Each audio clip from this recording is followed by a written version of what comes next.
All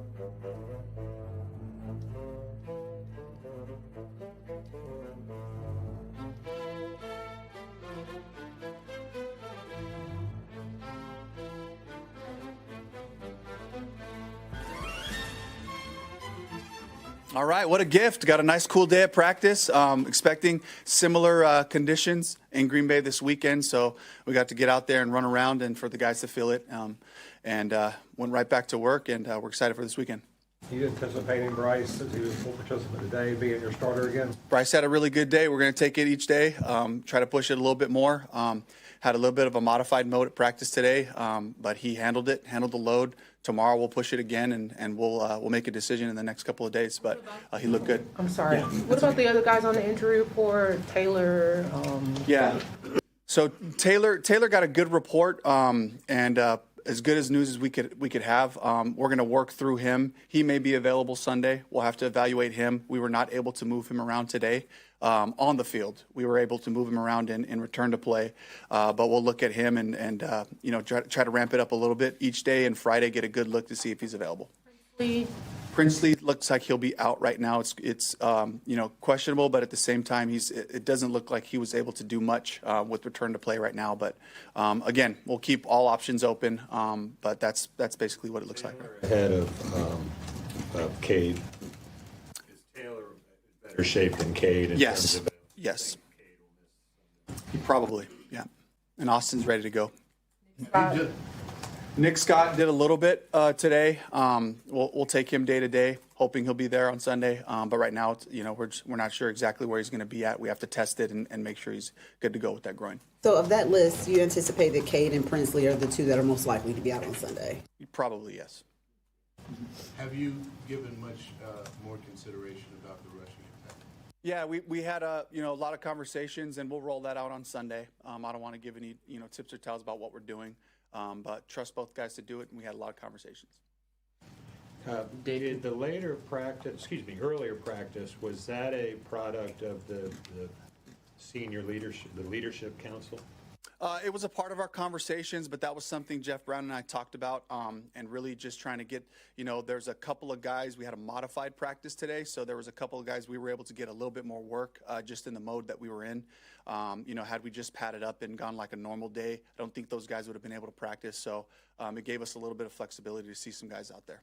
Will you do this going forward, or was this kind of a one-week deal? We'll take it week to week in this mode and see what the results are, and if we can get legs back and get some guys healthy, I think it could help us.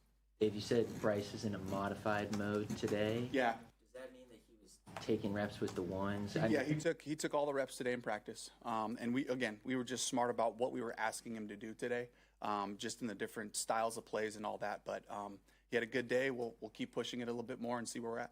Well, how did Andy Dalton? Yeah, it was early. It was in the first series of the game, and I can tell he injured his thumb really early in the game. He was a stud. He gutted it out and was able to be out there and allow us to finish the game that way. And just really blew up on him after the game, and we got imaging on it and did our process over the last couple of days. So we got to see where he's at going into this weekend and make decisions from there. Did that affect his play at all? Do you know? Could be. I would imagine it's on his throwing side thumb on his right hand, and I just love when guys like he knew this is important for the team, and he wanted to be out there for his guys to be able to give us the rhythm, to give us a chance to do it, to win, and so I just applaud Andy for that, and he gutted it out, and there was a real finding on there. So was this in any way a re-injury of the thumb injury that occurred in the car accident? That's not what I was explained. Yeah. How did Chandler look first day out there? Chandler looked great. He had a really good week last week in return to play. His progression was exactly as planned, was moving with high speeds, changing direction and all that, and he looked great out there today. Complicate what you're able to do and what the expectations are when the quarterbacks are kind of uncertain as to their availability. Yeah, we have to consider that. We have to consider who's out there and what they're capable of doing as we put our game plan together. And, the hope is that we can do as much as possible in the same way that we've been functioning. And that goes into the decision, for Bryce last week, how much can we ask him to do in this game, and didn't feel like, it was time. And this week, as we're evaluating him to see what he can do, just making sure that we have our full complement of plays, to balance out our attack. Simple question with, I'm sure, a complicated answer. What does it take to slow down Michael Parsons? You got to be aware of where he's at. They do a great job moving him around in different spots. He'll play on either edge. He'll play inside in different ways, either as a 3 technique, and he'll stand up as a spinner at times too. So you just got to be aware of where he's at. You have to have, things to consider with your protection and, helping on the edges. He's a fantastic player. So having that awareness, knowing when we're attacking and how to attack is really important. Whose responsibility does that fall on? Is that quarterback, offensive line, somebody who's protecting? It's a combination of the whole group. Understanding it's very early, but do you have a pretty good feel for Bryce being available based on what you saw today? I would hope so. He really wants to. Again, we got to be smart and we got to challenge him physically in the next 2 days to make sure that he can do that. So that's why we're still calling it day to day. We do have to, throw some different types of movements and things at him. But he's focused, he's ready, he's into it. I know he wants to go, and so if he can, he will. If Bryce and Andy can't go, would it be Hendon then? That's the conversations that we're having right now. Be able to do the rollouts and a lot of the things y'all do moving around the pocket. That's all the stuff we have to look at, over the next couple of days. I think Cassidy's question about Micah Parsons and the offensive line. This seems like a really bad week to have guys on the O-line banged up. What's the thought process in terms of, it seems like you're weighing, if he can, then good. If he can't, then, what's the plan like in terms of personnel for Green Bay this week? We have all those conversations. Just got to be aware of where he's at and the types and style of plays that you run wherever he's at. Is it beneficial to have, and I know you don't know, but to have Chandler potentially available, and you've got a veteran like Austin to roll in there? Couldn't be a better time for Chandler to step in here and to be back available for us. His window has just opened up. A lot of times you don't want to rush guys back out there. He looked great today. We need him. So it kind of ties up well for us to have that help inside and to have Austin Corbett in here to be able to step in for Cade to do that. It feels like we're going to be able to put our best group out there that we can to give us a chance to win. And I think with so many names on that injury report, how unusual is it to have guys who are veterans and guys you're familiar with to plug into those spots? It's a tribute to the guys working themselves to get back, the athletic training staff doing a great job, being smart about it, using all the information that we have at our disposal with the analytics and also just, the physical therapy and all the things that go into it, and then, the coaches getting these guys prepared in a group that has been working together for a long time. So I do feel a lot of comfort knowing that we have these guys stepping back in who know what to do, know how to do it. You guys, Dave, your big picture, you guys are 4-4. You're in the graphic that says you guys are in the playoff hunt.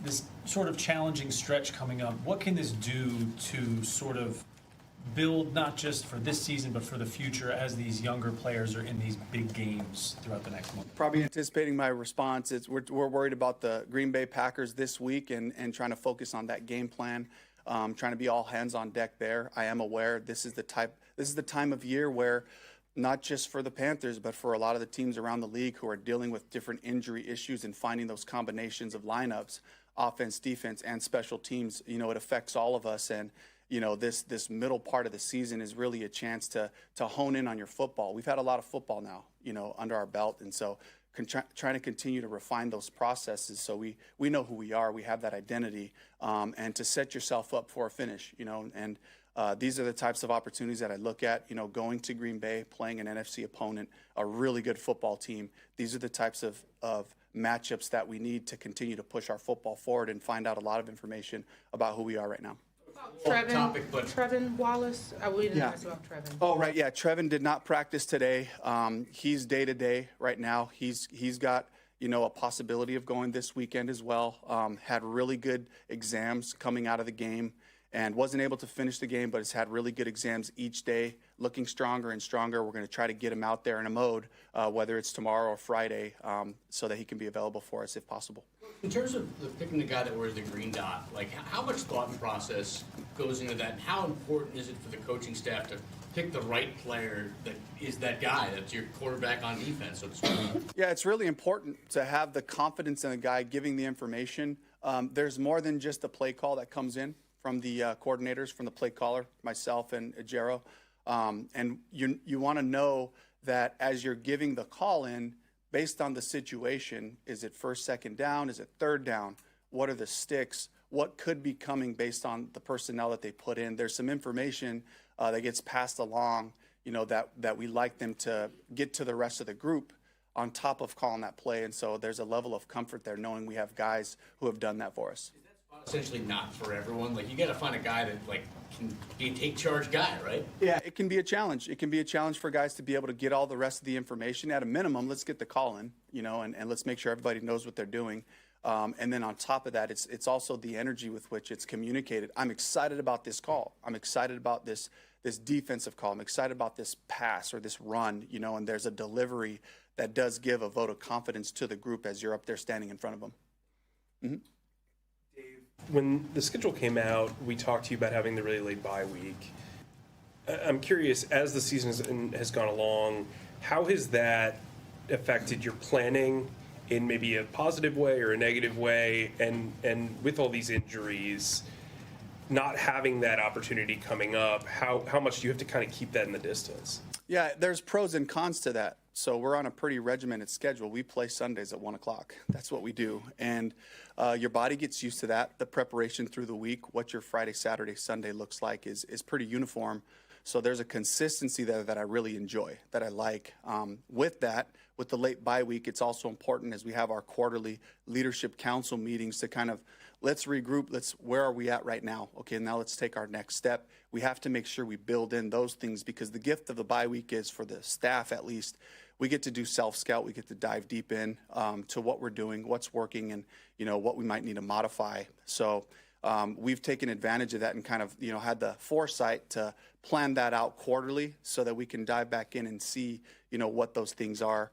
Who are the guys that are performing for us? What are the concepts that are performing well for us? And take a dive into that. So I know there's pros and cons to that, and we'll be looking forward to that when it comes, but right now we have to, just kind of modify little things, make some tweaks, make sure we're physically strong on Sundays as we just continue to go week after week.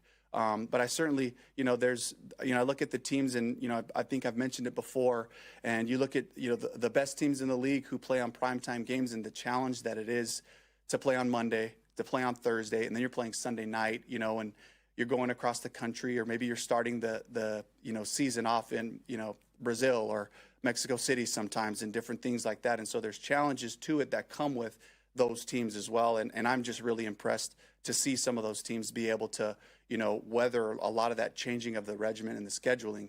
I know what a challenge that can be. So I've seen teams do that with a lot of success too. And then to follow up with Cade and Princely and Brady, of those guys, who is maybe potentially an IR candidate that you have to consider? Yeah, Brady's was a significant Achilles injury. He had surgery today, and so waiting to hear back to see how that went. So that's definitely one of the candidates, and then the rest of them are all kind of all on the table as far as who we might need available. As we look at our roster and the different numbers we have at positions, that's where we may have to make decisions in some other areas where we might be +1 to try to create enough space to have a strong group, in all phases. All right. Thank you.